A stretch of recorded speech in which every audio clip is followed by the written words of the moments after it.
ತಿಂಗಳಿಂದ rest ಮೂಡ್ನಲ್ಲಿದ್ದಂತ team India boys ಮತ್ತೆ ಮೈದಾನಕ್ಕಿಳಿಯುವಂತ time ಬಂದಾಯಿತು. Asia ಕಪ್ನಲ್ಲಿ ಮೊದಲ ಪಂದ್ಯವನ್ನ ಆಡೋಕೆ ರೆಡಿಯಾಗಿರುವಂತ ಭಾರತದ ಆಟಗಾರರು ಮ್ಯಾಚ್ ನಮ್ದೇ ಎನ್ನುವಂತ ಮೈಂಡ್ ಸೆಟ್ನಲ್ಲೇ ಇರ್ತಾರೆ. ಯಾಕಂದ್ರೆ ಆಪೋನೆಂಟ್ ಟೀಮ್ UAE ಈಸಿಯಾಗಿ ಗೆಲ್ಲುವಂತ ಪಂದ್ಯ ಇದು. ಕಳೆದ 15 ತಿಂಗಳಲ್ಲಿ ಉಭಯ ತಂಡಗಳ T20 ಜರ್ನಿ ಹೇಗಿದೆ, ಹಾಗೆ ವೀಕ್ನೆಸ್ ಏನು ಅನ್ನೋ ಬಗ್ಗೆ ಈ ವಿಡಿಯೋದಲ್ಲಿ ಮಾಹಿತಿಯನ್ನ ಕೊಡ್ತೇನೆ. ನಾನು ಶಾಂತ. ನೀವು ಸುದ್ದಿಯಾನದ ಸಬ್ಸ್ಕ್ರೈಬರ್ ಆಗೋದಿಕ್ಕೆ ಮರಿಬೇಡಿ. ಸೆಪ್ಟೆಂಬರ್ 9ರಂದು Asia cup tourney kick start ಆಗಿದ್ದು ನಿರೀಕ್ಷೆಯಂತೆಯೇ ಫಸ್ಟ್ ಮ್ಯಾಚ್ ಅಲ್ಲಿ ಹಾಂಗ್ಕಾಂಗ್ ತಂಡವನ್ನ ಸೋಲಿಸಿ ಅಫ್ಘಾನಿಸ್ತಾನ ತಂಡ ಶುಭಾರಂಭ ಮಾಡಿದೆ. ಬಟ್ ಎಲ್ಲರೂ ಕೂಡ ಕಾಯ್ತಾ ಇರೋದು ಭಾರತದ ಪಂದ್ಯಕ್ಕಾಗಿ. ಬುಧವಾರ UAE ತಂಡದ ವಿರುದ್ಧ ಟೀಮ್ ಇಂಡಿಯಾ ತನ್ನ ಮೊದಲ ಪಂದ್ಯವನ್ನು ಆಡಲಿದೆ. ಭಾರತಕ್ಕೆ ಇದು ಒನ್ ಸೈಡೆಡ್ ಮ್ಯಾಚ್ ಅಂತೆಯೇ ಇದೆ. ಯಾಕಂದ್ರೆ ಕಳೆದೊಂದು ವರ್ಷದಿಂದ ಭಾರತ T20 ಸರಣಿಯಲ್ಲಿ ಸೋತೇ ಇಲ್ಲ. ಇತ್ತ UAE ಟೀಮ್ ಅಂತೂ ಸಾಕಷ್ಟು ಅಪ್ಸ್ ಅಂಡ್ ಡೌನ್ಸ್ ಅನ್ನ ಕಂಡಿದೆ. ಕ್ರಿಕೆಟ್ ಶಿಶು ಅಂತ ಕರೆಸಿಕೊಳ್ಳುವಂತ UAE ಟೀಮ್ ಜಗತ್ತಿನ T20 ಕ್ರಿಕೆಟ್ನ ನಂಬರ್ 1 ಟೀಮ್ ಆಗಿರುವಂತ ಭಾರತಕ್ಕೆ ಯಾವ ರೀತಿಯಲ್ಲೂ ಕೂಡ ಪೈಪೋಟಿ ನೀಡೋಕೆ ಚಾನ್ಸೇ ಇಲ್ಲ. T20 ವಿಶ್ವಕಪ್ ಗೆದ್ದ ಬಳಿಕ ಸರಣಿಯನ್ನೇ ಸೋಲದ ಭಾರತ 2024ರ ಜೂನ್ನಲ್ಲಿ ನಡೆದ T20 ವಿಶ್ವಕಪ್ನಲ್ಲಿ ಚಾಂಪಿಯನ್ ಆಗಿದ್ದಂತ ಭಾರತ T20 ಫಾರ್ಮೆಟ್ನಲ್ಲಿ ಕಂಪ್ಲೀಟ್ ಆಗಿ ಡಾಮಿನೇಟ್ ಮಾಡ್ತಾ ಇದೆ. ಕಳೆದ 15 ತಿಂಗಳಲ್ಲಿ ಯಾವುದೇ T20 ಸರಣಿಯನ್ನು ಕೂಡ ಸೋತಿಲ್ಲ. T20 ವಿಶ್ವಕಪ್ ಮುಗಿದ ಬೆನ್ನಲ್ಲೇ ಜಿಂಬಾಬ್ವೆಗೆ ಹಾರಿದಂತ ಟೀಮ್ ಇಂಡಿಯಾ ಶುಭ್ಮನ್ ಗಿಲ್ ನಾಯಕತ್ವದಲ್ಲಿ ಸರಣಿಯನ್ನ ಗೆದ್ದು ಬೀಗಿತ್ತು. 5 ಪಂದ್ಯಗಳ ಈ ಸರಣಿಯಲ್ಲಿ ಭಾರತ 4 ಮ್ಯಾಚ್ಗಳನ್ನ ಗೆದ್ರೆ ಜಿಂಬಾಬ್ವೆ 1 ಪಂದ್ಯವನ್ನಷ್ಟೇ ಗೆಲ್ಲೋಕೆ ಸಾಧ್ಯವಾಗಿತ್ತು. ಆ ಬಳಿಕ ಜುಲೈ ತಿಂಗಳಿನಲ್ಲೇ ಶ್ರೀಲಂಕಾ ವಿರುದ್ಧ 3 ಪಂದ್ಯಗಳ T20 ಸರಣಿಯನ್ನ ಆಡಲಾಗಿತ್ತು. ಶ್ರೀಲಂಕಾದಲ್ಲಿ ನಡೆದಿದ್ದಂತ ಈ ಸರಣಿಗೆ ಸೂರ್ಯಕುಮಾರ್ ಯಾದವ್ ಅವರನ್ನ T20 ಕ್ಯಾಪ್ಟನ್ ಆಗಿ ನೇಮಕ ಮಾಡಲಾಗಿತ್ತು. ಈ ಸೀರೀಸ್ನಲ್ಲಿ 3ಕ್ಕೆ 3 ಮ್ಯಾಚ್ಗಳನ್ನ ಗೆದ್ದು ಭಾರತ ಲಂಕನ್ನರನ್ನ ಕ್ಲೀನ್ ಸ್ವೀಪ್ ಮಾಡಿತ್ತು. ಆ ಬಳಿಕ ಬಾಂಗ್ಲಾದೇಶ ತಂಡ ಭಾರತದ ಪ್ರವಾಸವನ್ನ ಕೈಗೊಂಡಿದ್ದು ಈ ವೇಳೆ 3 ಪಂದ್ಯಗಳ T20 ಸರಣಿ ನಡೆದಿತ್ತು. ಇದರಲ್ಲೂ ಕೂಡ ಸೂರ್ಯಕುಮಾರ್ ನಾಯಕತ್ವದಲ್ಲಿ ಬಾಂಗ್ಲಾ ತಂಡವನ್ನ ವೈಟ್ ವಾಶ್ ಮಾಡಿ ಗೆದ್ದು ಬೀಗಿತ್ತು ಭಾರತ. ಇನ್ನು ನವೆಂಬರ್ ತಿಂಗಳಿನಲ್ಲಿ ಭಾರತ ಸೌತ್ ಆಫ್ರಿಕಾಗೆ ಹಾರಿದ್ದು ಇಲ್ಲಿ 4 ಪಂದ್ಯಗಳ T20 ಸರಣಿಯನ್ನ ಆಯೋಜನೆ ಮಾಡಲಾಗಿತ್ತು. ಇದರಲ್ಲಿ ಭಾರತ 3 ಮ್ಯಾಚ್ಗಳನ್ನ ಗೆದ್ದು ಸರಣಿಯನ್ನ ಕೈವಶ ಮಾಡಿಕೊಂಡಿತ್ತು. ಇನ್ನು ಇದೇ ವರ್ಷ ಜನವರಿ ಫೆಬ್ರವರಿಯಲ್ಲಿ ಇಂಗ್ಲೆಂಡ್ ವಿರುದ್ಧ 5 ಪಂದ್ಯಗಳ T20 ಸರಣಿ ನಡೆದಿದ್ದು ಇದರಲ್ಲಿ ಭಾರತ 4 ಮ್ಯಾಚ್ಗಳನ್ನ ಗೆದ್ದು ಸೀರೀಸ್ ಅನ್ನ ತನ್ನದಾಗಿಸಿಕೊಂಡಿತ್ತು. ಹೀಗೆ ಭಾರತ ಕಳೆದ 15 ತಿಂಗಳಲ್ಲಿ 5 ಸರಣಿಗಳಿಂದಾಗಿ ಟೋಟಲ್ ಆಗಿ 20 ಪಂದ್ಯಗಳನ್ನಾಡಿದೆ.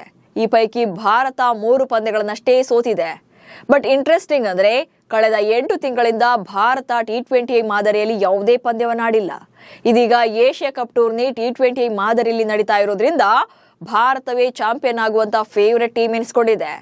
ಆದರೆ ಭಾರತ T20 ತಂಡದ ಒಂದು ವೀಕ್ನೆಸ್ ಏನಪ್ಪಾ ಅಂದ್ರೆ ಕಳೆದ 15 ತಿಂಗಳುಗಳಲ್ಲಿ ಎಲ್ಲಾ ಮ್ಯಾಚ್ಗಳನ್ನು ಗೆದ್ರೂ ಕೂಡ ಭಾರತದ ಪರ 8ನೇ ಕ್ರಮಾಂಕದ ಬಳಿಕ ಬ್ಯಾಟಿಂಗ್ಗೆ ಬರುವಂತ ಯಾವೊಬ್ಬ ಆಟಗಾರ ಕೂಡ 25+ ರನ್ಸ್ ಅನ್ನು ಗಳಿಸೋಕೆ ಸಾಧ್ಯನೇ ಆಗಿಲ್ಲ. ಸೊ ಇದು ಭಾರತ ತಂಡದ ವೀಕ್ನೆಸ್ ಆಗಿ ಕಾಣಿಸ್ತಾ ಇದೆ. ಇನ್ನು UAE ಟೀಮ್ ನ ಸಿಚುಯೇಷನ್ ಬೇರೆಯದ್ದೇ ಆಗಿದೆ. ಯಾಕಂದ್ರೆ ವಿಶ್ವ ಕ್ರಿಕೆಟ್ ನಲ್ಲಿ ಆಲ್ರೆಡಿ ಬಿಗ್ ಬಾಸ್ ಆಗಿರುವಂತ ಭಾರತದ ಮುಂದೆ ಕ್ರಿಕೆಟ್ ಶಿಶುಗಳಂತೆ ಕಾಣ್ತಿದ್ದಾರೆ. ವೈಟ್ ಬಾಲ್ ಫಾರ್ಮೆಟ್ ನಲ್ಲೂ ಕೂಡ ಸಾಕಷ್ಟು ಏರಿಳಿತಗಳನ್ನ ಕಂಡಿದ್ದಾರೆ. ಏಷ್ಯಾ ಕಪ್ಗೆ 17 ಜನರ ಟೀಮ್ ತಂಡದಲ್ಲಿದ್ದಾರೆ 6 ಭಾರತೀಯರು. ಏಷ್ಯಾ ಕಪ್ ಟೂರ್ನಿ ಆರಂಭಕ್ಕೆ ಇನ್ನೂ 3-4 ವಾರಗಳು ಬಾಕಿ ಇರುವಾಗ ಎಲ್ಲಾ ತಂಡಗಳು ತಮ್ಮ ಸ್ಕ್ವಾಡ್ ಅನ್ನ ಅನೌನ್ಸ್ ಮಾಡಿದ್ರೆ UAE ಟೀಮ್ ಮಾತ್ರ ಕೇವಲ 5 ದಿನಗಳು ಬಾಕಿ ಇರುವಾಗ ತನ್ನ 17 ಸದಸ್ಯರ ಬಳಗವನ್ನ ಪ್ರಕಟ ಮಾಡಿತ್ತು. ತಂಡವನ್ನ ಮೊಹಮ್ಮದ್ ವಸೀಂ ಮುನ್ನಡೆಸ್ತಾ ಇದ್ದಾರೆ. ಇಂಟ್ರೆಸ್ಟಿಂಗ್ ಏನಪ್ಪಾ ಅಂದ್ರೆ UAE ಟೀಮ್ ಅನೌನ್ಸ್ ಮಾಡಿರುವಂತ ಈ 17 ಜನರ ತಂಡದಲ್ಲಿ ಭಾರತ ಮೂಲದ 6 ಆಟಗಾರರಿದ್ದಾರೆ. ಹರ್ಷಿತ್ ಕೌಶಿಕ್, ಸಿಮ್ರನ್ಜೀತ್ ಸಿಂಗ್, ಧ್ರುವ್ ಪರಾಶರ್, ಅಲಿಶನ್ ಶರಫ್, ಆರ್ಯನ್ ಶರ್ಮಾ ಹಾಗೆ ರಾಹುಲ್ ಚೋಪ್ರಾ ಭಾರತೀಯ ಮೂಲದವರಾಗಿದ್ದಾರೆ. ಈ ಮೂಲಕ ಭಾರತ ತಂಡದ ವಿರುದ್ಧ ಭಾರತೀಯರೇ ಕಣಕ್ಕಿಳಿಯುವಂತ ಸಿಚುಯೇಷನ್ ಕ್ರಿಯೇಟ್ ಆಗಿದೆ.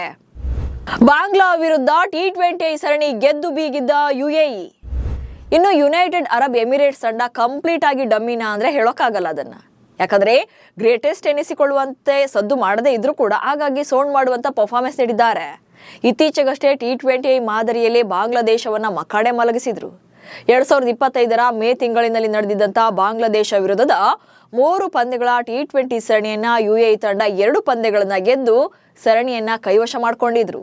ಸರಣಿಯ ಮೊದಲ ಮ್ಯಾಚ್ನಲ್ಲಿ ಬಾಂಗ್ಲಾದೇಶ ತಂಡ ಗೆಲುವನ್ನ ದಾಖಲಿಸಿದ್ರು ಕೂಡ ಆ ಬಳಿಕ UAE ತಂಡ ಬ್ಯಾಕ್ ಟು ಬ್ಯಾಕ್ 2 ಪಂದ್ಯಗಳನ್ನು ಗೆದ್ದು ಸರಣಿಯನ್ನು ಕೂಡ ಕೈವಶ ಮಾಡಿಕೊಂಡಿದ್ರು. ಇನ್ನು T20 ವಿಶ್ವಕಪ್ ಬಳಿಕ 27 T20I ಮ್ಯಾಚ್ಗಳನ್ನು ಆಡಿದ್ದಾರೆ UAE ತಂಡದವರು. ಅದರಲ್ಲಿ 20ರಲ್ಲಿ ಗೆಲುವನ್ನು ಸಾಧಿಸಿದ್ದಾರೆ. ಎಲ್ಲವೂ ಕೂಡ ಬಹುರಾಷ್ಟ್ರೀಯ ಪಂದ್ಯಾವಳಿಗಳೇ ಆಗಿದೆ. ತಂಡದ ವೀಕ್ನೆಸ್ ಏನಪ್ಪಾ ಅಂದ್ರೆ ಪ್ರಮುಖ ಟೂರ್ನಿಗಳಲ್ಲಿ ಇವರು ಎಡುತ್ತಾರೆ. ಏಷ್ಯಾ ಕಪ್ನಲ್ಲಿ ಗ್ರೂಪ್ ಸ್ಟೇಜ್ ಅನ್ನ ಬಿಟ್ಟು ಮುಂದಕ್ಕೆ ಹೋಗೋಕೆ ಸಾಧ್ಯವಾಗಿಲ್ಲ. ಇನ್ನು UAE ಟೀಮ್ ಏಷ್ಯಾ ಕಪ್ ಆರಂಭದ ಹೊಸ್ತಿಲಲ್ಲಿ ಅಫ್ಘಾನಿಸ್ತಾನ ಮತ್ತು ಪಾಕಿಸ್ತಾನ ವಿರುದ್ಧ ತ್ರಿಕೋನ ಸರಣಿಯನ್ನಾಡಿದೆ. ಉಭಯ ತಂಡಗಳ ವಿರುದ್ಧ 2-2 ಸೇರಿ ಟೋಟಲ್ ಆಗಿ 4 ಪಂದ್ಯಗಳನ್ನು ಆಡಿತ್ತು. ಬಟ್ ಒಂದು ಪಂದ್ಯವನ್ನು ಕೂಡ ಗೆಲ್ಲೋಕೆ ಸಾಧ್ಯವಾಗಿಲ್ಲ. ಸದ್ಯ 2016ರ ನಂತರ ಉಭಯ ತಂಡಗಳು ಮೊದಲ ಬಾರಿಗೆ UAE ಏಷ್ಯಾ ಕಪ್ನಲ್ಲಿ ಮುಖಾಮುಖಿ ಆಗ್ತಾ ಇವೆ. T20I ಮಾದರಿಯಲ್ಲಿ 1 ಪಂದ್ಯವನ್ನಷ್ಟೇ ಆಡಿದ್ದು ಭಾರತ ಗೆಲುವನ್ನ ಸಾಧಿಸಿತ್ತು. ಇದೀಗ ಬುಧವಾರ 2ನೇ ಸಲ ಎದುರುಬದುರಾಗ್ತಾ ಇದ್ದು ಸೆಪ್ಟೆಂಬರ್ 14 ಅಂದ್ರೆ ಭಾನುವಾರ ನಡೆಯಲಿರುವಂತ ಭಾರತ ವರ್ಸಸ್ ಪಾಕಿಸ್ತಾನ ನಡುವಿನ ಪಂದ್ಯಕ್ಕಾಗಿ ಟೀಮ್ ಇಂಡಿಯಾ ಆಟಗಾರರಿಗೆ UAE ವಿರುದ್ಧದ ಮ್ಯಾಚ್ ಒಂಥರ ವಾರ್ಮ್ ಅಪ್ ಪಂದ್ಯ ಅಂದ್ರೂ ಕೂಡ ತಪ್ಪಾಗಲ್ಲ. ನಮಸ್ಕಾರ.